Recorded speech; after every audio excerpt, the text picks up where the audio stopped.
Everyone, Guntur spicy mutton dum biryani చేసుకుందాము ఈరోజు రెసిపీలో. చాలా టేస్టీగా ఉంటుందన్నమాట.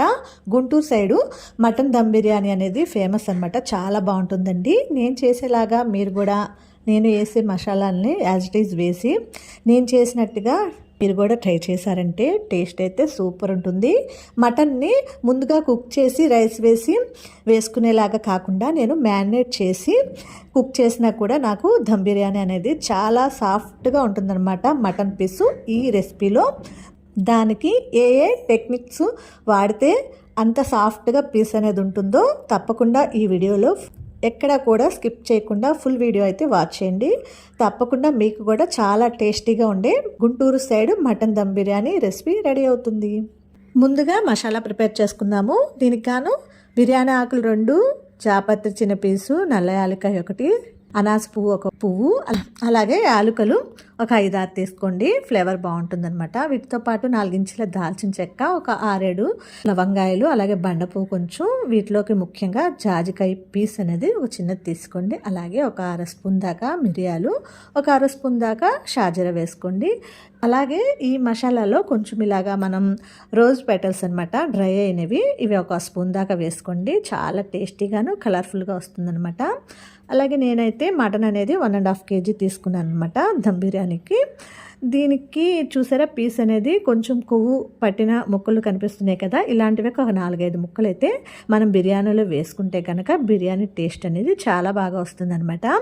ఇలా మనం గట్టి ముక్కలు మాత్రమే తీసుకుంటే అంత టేస్ట్ రాదండి. కంపల్సరీ ఇలాగ కొవ్వుబారిన ముక్కల్ని 4 తీసుకోండి. అలా నేను 1.5 kg తీసుకున్నాను అనమాట. ఇవి కొంచెం పెద్ద పీసెస్ అనమాట. ఒక్కొక్క పీస్ వచ్చి ఒక 100 grams ఉండేలాగా కొట్టించుకొని ఇలాగా బిర్యానీకి అయితే బాగుంటాయి అనమాట. అలాగే దీనిలో 1 స్పూన్ దాకా పసుపు, అలాగే 1.5 స్పూన్ దాకా కారం వేస్తున్నాను. మ్యారినేట్ చేస్తున్నాను అనమాట. అలాగే తగినంత ఉప్పు వేసుకోండి. అల్లం వెల్లుల్లి పేస్ట్ ఒక 2 స్పూన్ల దాకా పడుతుందన్నమాట. ముందుగా మనం ఈ మటన్ని మ్యారినేట్ చేసుకుందాము. అలాగే జీలకర్ర పొడి ఒక 1/2 స్పూను, ధనియా పొడి 1.5 స్పూన్ దాకా వేసుకున్నాను. అలాగే పచ్చిమిర్చి అనేవి చీలికలు కాకుండా ఇలాగా కచ్చపచ్చ గ్రైండ్ చేసుకున్నాను అనమాట. ఇది ఒక 2 స్పూన్ల దాకా వేసుకోవాలన్నమాట. మనకి స్పైసీగా ఉండాలి కాబట్టి ఇవి అయితే కంపల్సరీ వేసుకోవాలి. అలాగే నేను ఒక 300 grams దాకా ఇలాగా వేయించి పెట్టుకున్న ఆనియన్స్ అనేవి వేసుకున్నాను అనమాట. అలాగే ఒక 4 స్పూన్ల బాదం పప్పు, ఒక 2-3 స్పూన్ల జీడిపప్పు నానబెట్టుకొని ఇలాగా మెత్తగా గ్రైండ్ చేసి ఇది కూడా యాడ్ చేస్తున్నాను అనమాట. ఈ దమ్ బిర్యానీలో ఇలా వేస్తే చాలా టేస్టీగా ఉంటుంది. గ్రేవీ కూడా టేస్ట్ సూపర్గా ఉంటుంది అనమాట రైస్లోకి. అలాగే ముందుగా మనం చూపించాం కదా మసాలా అనేవి, వాటిని ఇలాగా పౌడర్ లాగా చేసుకున్నాను అనమాట. కొంచెం మెత్తగా అవసరం లేదు, ఇలా చేసినా సరిపోతుంది అనమాట. ఇది అంతా కూడా వేసేసుకుందాము. అలాగే దీంట్లోకి ఆనియన్స్ ఫ్రై చేయగా వచ్చిన ఆయిల్ అనమాట ఒక 100 grams దాకా వేసుకుంటున్నాను అనమాట. ఒక 50 grams అయితే నేను నెయ్యి వేస్తాను అనమాట. అలాగే ఒక 4 మీడియం సైజు టమాటోలు ఇలా సన్నగా తరిగి వేసుకోండి. వీటితో పాటు కొంచెం పుదీనా, అలాగే కొంచెం కొత్తిమీర కూడా వేసుకొని బాగా మిక్స్ చేయాలన్నమాట. మనం వేసిన ఈ స్పైసెస్ అన్నీ కూడా ఈ మటన్లో బాగా మిక్స్ అయ్యి ముక్కకు పట్టే విధంగా ఇలాగ బాగా మిక్స్ చేసుకొని తరువాత మనం పెరుగు అనేది యాడ్ చేసుకోవాలన్నమాట. ఒక 300 grams దాకా పెరుగు అయితే నేను యాడ్ చేస్తున్నాను అనమాట.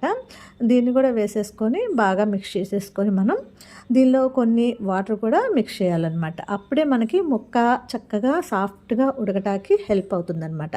బాగా ఒక 1/2 గ్లాస్ దాకా మనం వాటర్ అనేది పోసి ఇలాగ మిక్స్ చేసుకోవటం వలన ముక్క చాలా సాఫ్ట్గా ఉడకటానికి హెల్ప్ అవుతుందన్నమాట. ఇలాగా చేసి చూసారా ఈ థిక్నెస్ ఎలా ఉందో, నేను వాటర్ పోస్తే ఎలా వచ్చిందో ఆ గ్రేవీ థిక్నెస్ అలా అయితే ఉంటే మనకి ముక్క చక్కగా మ్యారినేట్ అవుతుందన్నమాట. మనం ఇలా పెట్టి రైస్ వేసేసుకున్నా కూడా సాఫ్ట్గా కుక్ అయిపోతుందన్నమాట చికెన్ లాగా. అందుకని ఇలా అయితే చేయండి. తర్వాత మూత పెట్టి మినిమం 2 hours అయితే మాత్రం కంపల్సరీ మనకి ఇది నానాలన్నమాట. బయట పెట్టినా ఫ్రిడ్జ్లో పెట్టినా కానీ అలా నానితేనే మనకి ముక్క అనేది చాలా సాఫ్ట్గా జ్యూసీగా టేస్టీగా కూడా కుదురుతుందనమాట. నేనైతే అలా 2 గంటల సేపు పక్కన పెట్టి వదిలేసాను అనమాట. అలాగే రైస్ అనేది నేను 1.5 kgకి 1 kg మాత్రమే నేను రైస్ తీసుకున్నాను అనమాట. పీసెస్ ఎక్కువగా కావాలి కాబట్టి మాకు ఒక 1/2 hour ముందు బియ్యం అయితే కడిగి నానబెట్టుకున్నాను.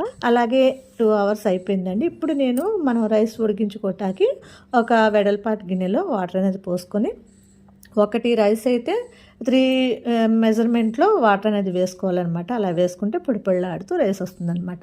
దీంట్లో నేను 4 యాలకులు అలాగే 1 స్పూన్ షాజీరా వేసాను. తగినంత సాల్ట్ వేసుకోవాలి. ఇప్పుడు నేను తీసుకున్న రైస్ వచ్చి బాస్మతి రైస్ కాదండి, ఓన్లీ సోనా రైస్ అనమాట. ఇది మనకి బాస్మతి రైస్ కన్నా కూడా ఈ రైస్లో మటన్ బిర్యానీ చాలా టేస్టీగా ఉంటుందండి. బాస్మతి రైస్ మనకి ఈవినింగ్ కల్లా పాడైపోతుంది, అయితే కనుక రేపు మార్నింగ్ దాకా కూడా ఉంటుందన్నమాట. లేదంటే కనుక ఈవినింగ్ అయినా సరే బాగుంటుందన్నమాట. అందుకని నేను ఈ సోనా రైస్ మాత్రమే తీసుకున్నాను అనమాట. వాటర్ అనేది హీట్ అయినాక ఇలాగా రైస్ వేసేసుకొని కుక్ చేసేసుకొని ఇలాగా 50% ఉడికినాక మనం దీన్ని ఇలాగా తీసేసి నేను ఈ మటన్లో వేసేస్తున్నాను అనమాట. లేయర్లుగా ఓన్లీ 50% ఉడికితే సరిపోతుంది అనమాట. మనం కొంచెంగా తీసి ఇలాగా మనం మటన్ పైన ఇలాగ లేయర్ లాగా వేస్తున్నప్పుడు అది ఆటోమేటిక్గా కుక్ అయిపోతూ ఉంటుందన్నమాట. ఇలాగా ఈ ప్రాసెస్ చేసేలోపు ఇంకా కొంచెం కుక్ అవుతుందన్నమాట. ఫస్ట్ లేయర్లో మనకి 50%లో పడుతుంది, తర్వాత 60 to 70 వరకు ఉడికిపోతుంది అనమాట. ఇలాగ నేను ఫిల్టర్ చేసి ఇలా అయితే మొత్తం కూడా వేసేసుకున్నాను అనమాట. ఇలా వేసేసుకొని ఆ తర్వాత దీనిపైన ఆనియన్స్ ఫ్రై చేసుకున్నవి, అలాగే కొంచెం పుదీనా, అలాగే కొత్తిమీర కూడా వేసుకొని, అలాగే వీటితో పాటు దీనిపైన ఒక నిమ్మకాయ అనమాట, పెద్ద సైజుది, అది జ్యూస్ తీసుకొని వేసుకుంటున్నాను. అలాగే దీంట్లో నెయ్యి కూడా యాడ్ చేయాలన్నమాట. ఒక 50 grams దాకా నెయ్యి అనమాట. నేను అది ఆయిల్ మాత్రమే వేసి మ్యారినేట్ చేశాను కదా, ఇలాగ పైన ఈ నెయ్యి వేసుకోవడం వలన రైస్కి కూడా మంచి ఫ్లేవర్ అనేది వస్తుందన్నమాట. అలాగే చూడండి, అన్నం వార్చిన వాటర్ ఉంది కదా, అది కూడా ఒక 1/2 గ్లాస్ దాకా కూడా ఇలాగ రైస్ పైన ఇలాగ పోసుకోవాలన్నమాట. ఇలా వేస్తే చాలా బాగా కుక్ అవుతుందన్నమాట పైనుంచి కూడా. అలాగే ఇది కొంచెం ఫుడ్ కలర్ అన్నమాట. మీ దగ్గర ఉంటే గ్రీన్ కలర్ కూడా యాడ్ చేసుకోండి. నా దగ్గర ఓన్లీ ఒకటే కలర్ ఉంది, ఎల్లో కలరు. దానిలో కొంచెం పాలు అనేది వేసి కొంచెం పైన వేస్తే కొంచెం కలర్ఫుల్గా అక్కడక్కడ ఈ కలర్ రైస్ అనేది కనిపిస్తూ చాలా బాగుంటుంది అనమాట.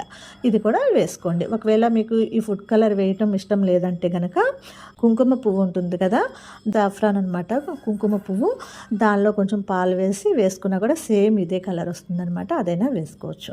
ఇలా వేసి దీన్ని మనం స్టవ్ పైన పెట్టి దమ్ చేసుకుందామండి. నేను మటన్ అయితే కుక్ అయితే చేయలేదన్నమాట. కుక్ చేయకుండా ఓన్లీ మ్యారినేషనే చేశాను. 2 hours మినిమం అయితే ఖచ్చితంగా ఉండాలన్నమాట, అప్పుడే బాగా కుక్ అవుతుంది. ఇలాగ నేను ఒక పాత అట్ల పెనం ఉంటే దానిపైన ఇలాగ అది హీట్ అయిన తర్వాత ఈ బిర్యానీ గిన్నె అనేది దానిపైన పెట్టాను అనమాట. పెట్టి మూత అనేది పెట్టేసుకొని ఆ మూత పైన నేను ఆల్రెడీ ముందుగా మనం రైస్ ఉడికించుకున్న వాటర్ ఉంది కదా, ఆ వాటర్ని ఒక గిన్నెలో వేసి ఇలాగ బరువు అనేది పెట్టుకున్నాను అనమాట. దీనివల్ల మనకి ఈ గ్యాప్ అనేది కవర్ అయిపోతుంది అనమాట. బరువు పెట్టేసరికి అప్పుడు మనకి దమ్ము చక్కగా అవుతుందన్నమాట. ఇలా 5 minutes అయితే హైలో పెట్టి వదిలేయాలి.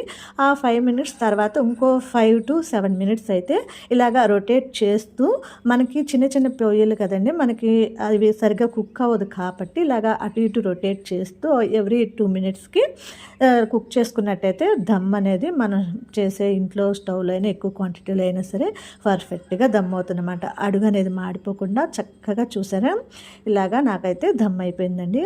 10 to 15 minutesలో ఇది దమ్ అయిపోతుంది. స్టవ్ ఆఫ్ చేసి 5 minutes తర్వాత సర్వ్ చేసుకోవటం. ఉమ్మలాడే మటన్ బిర్యానీ అయితే రెడీ అయిపోయిందండి. నాకు చాలా టేస్టీగా ఉంటుంది, అలాగే స్పైసీగా కూడా ఉంటుంది. తప్పకుండా మీకు కూడా నచ్చుతుంది అనమాట. అంత బాగుంటుంది. మీరు కూడా నేను చేసిన విధంగా సేమ్ నేను వేసిన మసాలాలతో కనుక మీరు కూడా ఒకసారి ఇంట్లో ట్రై చేయండి, చాలా బాగుంటుంది. తప్పకుండా మీకు కూడా ఈ రెసిపీ అయితే నచ్చుతుందన్నమాట.